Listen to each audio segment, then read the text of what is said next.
जी हाँ, सीमा किस रास्ते से दाखिल हुई, कैसे दाखिल हुई, नेपाल कैसे पहुंची थी, वो सारी तफसीलात हासिल करने के लिए उन्होंने दिल्ली में मौजूद नेपाली हाई कमीशन से राब्ता कर लिया है। से लेके एटीएस तक, एटीएस से लेके जेवर कोर्ट और रब्बूपुरा की अदालत से लेके अब बाकायदा तौर पर उन्होंने एक बड़ा स्टेप लिया है। नेपाली हाई कमीशन से राब्ता किया है कि वो जानना चाहते हैं कि किस रास्ते से, किस तरह और कैसे उसको भारत में दाखिल होने की इजाजत मिली। आज ही की फुटेज है, कुछ देर पहले की, एक्सक्लूसिव और इंतहाई अहम तरीन मनाजर हैं जो कि मैं आप तक पहुंचा रहा हूँ। एक्सपोज हो चुके हैं, मुकम्मल तौर पर एक्सपोज हो चुके हैं। तो उसके बाद फिर उन्होंने कुछ और चारा जो इस्तेमाल की है कि जिसमें सीमा प्रेग्नेंट है, वो भी सरासर झूठ, बेबुनियाद और फेक है। जिस तरह पहले ड्रामे रचाए गए, एक अरसे से 140 करोड़ आवाम को ड्रामे रचाकर अस्सलाम वालेकुम मेरे दोस्तों आज मैं फिर से बात करूंगा गुलाम हैदर के सच के बारे में और फिर बात करूंगा लप्पू की अम्मी सीमा भगोड़ी के बारे में। हाँ दोस्तों, आज मेरे पास बहुत बड़ी खबर आई है गुलाम हैदर के बारे में। हाँ मेरे दोस्तों, आपको ये बात शायद पता ही होगी कि लप्पू की अम्मी सीमा भगोड़ी ने फिर से एक गंदी हरकत कर दी है गुलाम हैदर के साथ। मेरे दोस्तों, इस भगोड़ी ने फिर से सारी हदें पार कर दी हैं, क्योंकि मेरे दोस्तों ये भगोड़ी सीमा ये नहीं चाहती कि गुलाम हैदर की कोई भी इंडिया के अंदर सपोर्ट करे।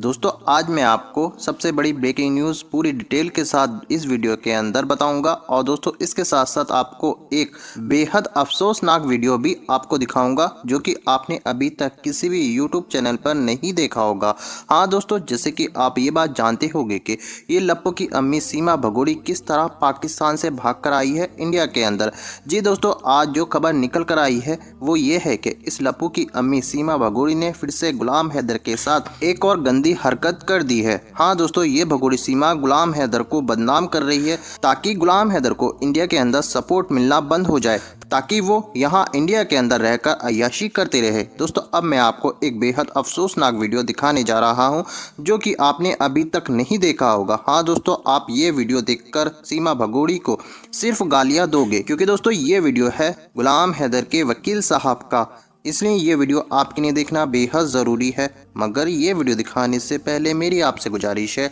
आज का मेरा ये वीडियो पूरा एंड तक ज़रूर देखना और अगर आप मेरे चैनल पर नए आए हो चैनल को ज़रूर सब्सक्राइब करना, साथ में इस वीडियो को ज़्यादा से ज़्यादा लोगों में शेयर ज़रूर करना। चलिए दोस्तों, पहले आप ये वीडियो देखिए, फिर आकर मैं आपसे बात करता हूँ। मोमिन मलिक एडवोकेट जो कि गुलाम हैदर के भारत में वकील हैं, उन्होंने एक बहुत बड़ा कदम उठाया है। जी हाँ, उन्होंने जिस तरह आपको बताया था कि केस की फाउंडेशन के लिए स्टेप बाय स्टेप चल रहे हैं, वो तमाम इदारों से राब्ते कर रहे हैं, वो पुलिस से लेके एटीएस तक, एटीएस से लेके जेवर कोर्ट और रब्बूपुरा की अदालत से लेके अब बाकायदा तौर पर उन्होंने एक बड़ा स्टेप लिया है। जी हाँ, सीमा किस रास्ते से दाखिल हुई, कैसे दाखिल हुई, नेपाल कैसे पहुंची थी, वो सारी तफसीलात हासिल करने के लिए उन्होंने दिल्ली में मौजूद नेपाली हाई कमीशन से राब्ता कर लिया है। नेपाली हाई कमीशन से राब्ता किया है कि वो जानना चाहते हैं कि किस रास्ते से, किस तरह और कैसे उसको भारत में दाखिल होने की इजाजत मिली, क्यों मिली, क्या वजूहात थी, वो सारी तफसीलात उन्होंने जानने के लिए, मालूमात हासिल करने के लिए दिल्ली में जो मौजूद है नेपाल का हाई कमीशन, उन्होंने बाकायदा तौर पर वहां पहुंचे हैं।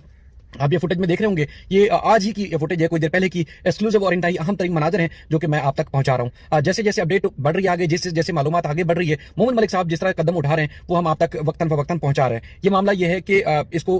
हल्के में नहीं लेना। ये मामला ऐसा है कि इसको जितनी तेजी से जिस तरह आगे बढ़ाया जाए, इसी तरह मोमिन मलिक साहब बिल्कुल एक मोहब्बत से, लगन से और इंसानी हकूक को मद्देनजर रखते हुए वो कोशिश कर रहे हैं और हम भी उनकी जो भी अपडेट्स हैं, जो पेशरफ्त होती है, आप तक पहुंचाते हैं और इंशाल्लाह पहुंचाते भी रहेंगे। कुछ और मालूमात उसके बाद फिर इसकी मुकम्मल तफसीलात के हाई कमीशन ने क्या जवाब दिया है वो भी मैं आपके सामने रखता हूँ। मालूमात कुछ इस तरह की है कि गुज़श्ता रोज से, बल्कि 2 रोज से, जब से मोमिन मलिक साहब ने एपी सिंह को एक्सपोज किया है और उसकी वो तमाम तफसीलात, वो तमाम चीजें सामने रखी हैं, दुनिया को बताया है कि मोमिन मलिक साहब ने जिस तरह एक नेशनल टीवी पे एपी सिंह को एक्सपोज किया है कि वो सीमा हैदर की बुनियादी तौर पर वकील ही नहीं है। तो जिस तरह पता चला कि वाकई ही वो वकील नहीं है, किसी भी रिकॉर्ड पर, अदालती रिकॉर्ड पर, किसी भी दस्तावेजात में और किसी भी कानूनी तौर पर वो वकील नहीं है, तो अब पता चल चुका है कि वो किसी भी तरह जो है, ना सिर्फ वो बल्कि उनकी ना तो कोई टीम और ना ही उनका कोई एसोसिएट इस केस में कोई वकील है, ना ही नेत्रपाल का और ना ही एक ही मुकदमे में नामजद सचिन के वो वकील के तौर पर किसी भी अदालत में आज तक पेश हुए हैं, ना होते हैं। उसके साथ साथ क्योंकि जब ये एक्सपोज हो चुके हैं, मुकम्मल तौर पर एक्सपोज हो चुके हैं, तो उसके बाद फिर उन्होंने कुछ और चारा जो इस्तेमाल की है कि एक पब्लिकली स्टंट भी आप कह सकते हैं, आप ये भी कह सकते हैं कि जी उन्होंने जो है वो दुनिया को कुछ और राह पर लाने की कोशिश की और उनके हवारी ने कि 2-3 दिन से, जो 6-7 महीने या 4-5 महीने पहले जिनका शानसाजी सीमा प्रेग्नेंट हो गई है, अब 2-3 दिन से रिपोर्ट्स दिखाना शुरू कर दी हैं, कुछ एक्सरे दिखाना शुरू कर दिए, बल्कि अल्ट्रासाउंड रिपोर्ट्स दिखाना शुरू कर दी, जिसमें वो ये बावर कराने की कोशिश कर रहे हैं जी ये सीमा जो है वो प्रेग्नेंट है। यानी कि एक आप कह सकते हैं कि लोगों को गुमराह करना, एक लोगों की सीमा के साथ सिंपैथी या किसी न किसी तरीके से इस जगह को, इस रिपोर्ट को या इस तरह जो है वो सीमा के हक में किसी तरीके से जो है वो यूज कर सकें। तो बहरहाल वो भी एक्सपोज हो चुकी है, मुकम्मल तौर पर नाम काम हो चुकी है। मैं चाहता तो ये दूसरी वीडियो बनाता, लेकिन कुछ मेरे पास कुछ रिपोर्ट्स और कुछ तफसीलात मौसूल हुई हैं, जिसमें एक तो ये है कि जो रिपोर्ट्स पब्लिक की गई हैं, जो रिपोर्ट्स दिखाई गई हैं, वो बुनियादी तौर पर सीमा की प्रेगनेंसी के से मुतालिक नहीं है। सीमा प्रेग्नेंट है, वो रिपोर्ट्स इस मुतालिक तो बिल्कुल सिरे से है ही नहीं। रिपोर्ट जो है दावा किया जा रहा है कि वो रिपोर्ट्स सीमा की प्रेग्नेंट होने की रिपोर्ट है, बुनियादी तौर पर वो यूरिक एसिड और पत्नी और किसी चीज की, लेकिन उससे कहीं भी एक तो वाजे नहीं हो रहा कि वो रिपोर्ट जो है सीमा की प्रेगनेंसी टेस्ट से मुतालिक ली गई है, तो जिसमें सीमा प्रेग्नेंट है, वो भी सरासर झूठ, बेबुनियाद और फेक है। जिस तरह पहले ड्रामे रचाए गए, एक अरसे से 140 करोड़ आवाम को ड्रामे रचाकर जो गुमराह करने की कोशिश की गई, ये भी एक उसी की कड़ी है। दूसरा जो अल्ट्रासाउंड रिपोर्ट है, अल्ट्रासाउंड रिपोर्ट में जो डेट मेंशन है उसमें 2014 की है। जी हाँ, 2014 की रिपोर्ट को इन्होंने 2024 की यानी कि 10 साल बाद की रिपोर्ट बनाकर पेश करने की कोशिश की है कि ये सीमा की ही रिपोर्ट है और सीमा जो है प्रेग्नेंट हो चुकी है।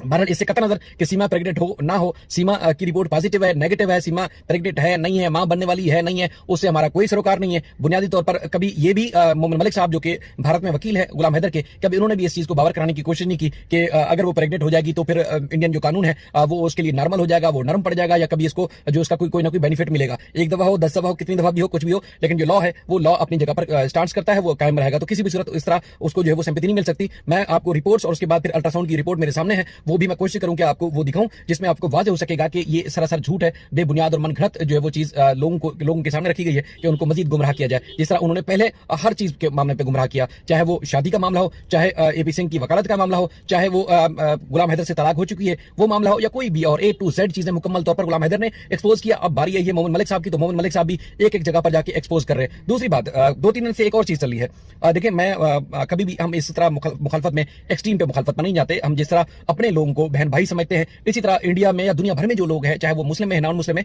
उनकी हम तहे दिल से रिस्पेक्ट करते हैं। प्रोफेशनल आदमी हमेशा सबको उसी नजर से देखता है जिस तरह वो खुद को देखता है। प्रोफेशनल कभी भी वो जो है वो जात पात धर्म इन चीजों को नहीं देखता, बल्कि बिला तफरीक जो है वो काम करता है। जिस तरह मोमिन मलिक साहब आपके सामने एक मिसाल है, कभी भी उन्होंने इस चीज को कतई नजर, उन्होंने हमेशा लोगों की खिदमत की, और उन्होंने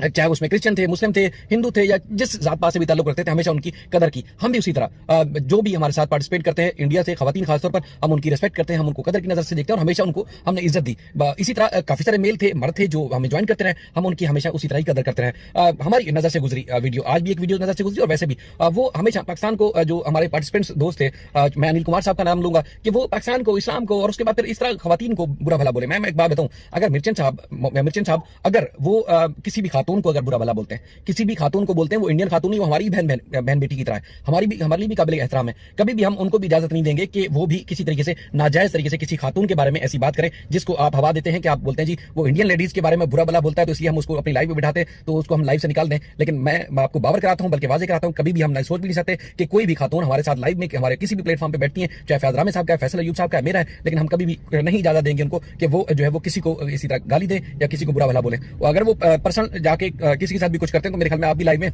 कई लोगों को बुरा भला बोलते हैं, हम उसको दरगुजर करते हैं। लेकिन आपका हमेशा स्टांस ये होना चाहिए, आपका काबिल एहतराम होना चाहिए आपका स्टांस, कि एक मजलूम के साथ, गुलाम हैदर के साथ जुल्म हुआ है, उसको कानून के मुताबिक हैंडल होना चाहिए। आप सबका ये जोर होना चाहिए कि कानून के मुताबिक उसको हल किया जाए, ना कि जो है वो एक उसमें सियासी हम तमाम मिलकर पॉइंट स्टोरिंग करें और उसके बाद फिर अपना कोई सियासी मकसद हासिल करें। हमारा आपका कोई भी किसी का कोई जाती मकसद नहीं है, सिर्फ और सिर्फ यहाँ आप और हम जुड़ते हैं या एक दूसरे से मुखातिब होते हैं, तो वो वजह बना गुलाम हैदर, उसके बच्चे। बाकी सीमा के मामले में इंडिया जाने, उनका कानून जाने, और उनकी अदालत जाने, उनकी एटीएस जाने, उनकी पुलिस जाने। पहले केस डिले था, अब अल्लाह का शुक्र है वो आगे बढ़ रहा है, तो हमें तवक्को है कि वो मामले को आगे ना से बढ़ेगा, बल्कि एक वक्त के हिसाब से इंशाल्लाह इंसाफ भी मिलेगा। आपने विजुअल देखी, आप अगर एक कदम आगे बढ़ाएंगे तो हम 10 कदम आपसे आगे बढ़ाएंगे। अनिल कुमार साहब और जो भी जितने दोस्त देखते हैं, हम बिल्कुल आपकी कदर करते हैं और हमेशा इसी तरह आपको कदर से पेश आते रहेंगे। लेकिन आपको भी ख्याल रखना होगा अपने अल्फाज के चुनाव का और आपकी जो एक्ट है उसका। हम आपकी कदर करते करते रहेंगे। हमने कभी भी इजाजत नहीं दी मिर्चेंट साहब को कि किसी इंडियन लेडी को जो हमारे प्लेटफॉर्म पे मौजूद, हम उनको वो बुरा भला बोलें और हम उनको इजाजत देने, ऐसा हरगिज ना हुआ है और ना होने देंगे। दूसरी बात यह है कि चूंकि आज उनकी पहली मीटिंग थी सीमा से मुताल्लिक मोमिन मलिक साहब की नेपाली हाई कमीशन में, क्योंकि जो इस तरह कड़ी से कड़ी मिलानी है, पूरी फाउंडेशन लेके चलना है, ये पूरी दुनिया को पता है कि वो बुनियादी तौर पर उनका केस क्या है। वो गुलाम हैदर के बच्चे वापस लेना चाहते हैं और लॉ ब्रेक हुआ है, तो लॉ के हिसाब से सीमा को सजा मिलनी चाहिए। ये तो एपी सिंह है ना कि वो मजहब के बीच में इस्तेमाल करके गलत उसको रंग देने की कोशिश कर रहे हैं। तो बहरहाल कानून के हिसाब से वो चाहते हैं कि कानून के हिसाब से उनका जो है वो एक जो होना चाहिए उसी तरह जो है वो बहरहाल इसी वजह से वो नेपाली हाई कमीशन को मिले हैं और उसके बाद फिर उन्होंने जो है उनको बाकायदा दरखास्त की है कि ये जो सीमा है वो इस तरह दाखिल हुई है इलीगल तौर पर, पाकिस्तान से वीजा लेके आई थी और उसके बाद वो कहाँ गई उसका आपको पता होना चाहिए। बहरहाल ये नेपाली गवर्नमेंट भी इस मामले में जो है वो पाबंद है कि उनके कंट्री में जो कुछ आए थे वहां से जो स्लिप हुआ है तो उसका जवाब दे नेपाल की गवर्नमेंट को होना है। नेपाली हाई कमीशन से उन्होंने रब्ता किया। अब नेपाल की गवर्नमेंट ने कुछ मजीद चीजें मांगी है तो 1-2 दिन में मजीद आपको बड़ी एक अहम अपडेट मिलेगी कि नेपाल की गवर्नमेंट भी किस तरह इंडियन गवर्नमेंट से जो एक्शन लेने का मुतालबा करती है, नेपाल की गवर्नमेंट किस तरह एक्शन लेती है वो आपके सामने इंशाल्लाह आएगा। हम चूंकि आज 26 तारीख है और आज ही जेवर कोर्ट से मजीद पेशरफ्त हो रही थी, इंशाल्लाह शाम में कोई और आपके सामने तफसीलात रखेंगे जिसमें आपको खुलासा करेंगे कि एपी सिंह क्या जो इतने से दावा कर रहे थे उन्होंने क्या तीर मारा है और एटीएस और जो पुलिस की जो जांच थी वो कहां पहुंची। मजीद हमारी वीडियो का इंतजार कीजिएगा, अपनी राय का इजहार जरूर कीजिएगा। दोस्तों देखा आपने ये वीडियो, मुझको पूरी उम्मीद है ये वीडियो आपको बेहद पसंद आया होगा और आपको इस वीडियो के अंदर सीमा केस के बारे में सब कुछ पता चल चुका होगा। दोस्तों अब ये भगोड़ी नहीं बचेगी गुलाम हैदर के वकील साहब के हाथों से, क्योंकि दोस्तों गुलाम हैदर के वकील साहब ने इसकी हवा टाइट कर दी है। दोस्तों आपकी क्या राय है इस वीडियो के बारे में मुझको कमेंट बॉक्स में आकर कमेंट कर ज़रूर बताना। दोस्तों आज की वीडियो में बस इतना ही, मैं फिर मिलूंगा ऐसी ही दूसरी वीडियो के साथ, तब तक के लिए खुदा हाफिज़।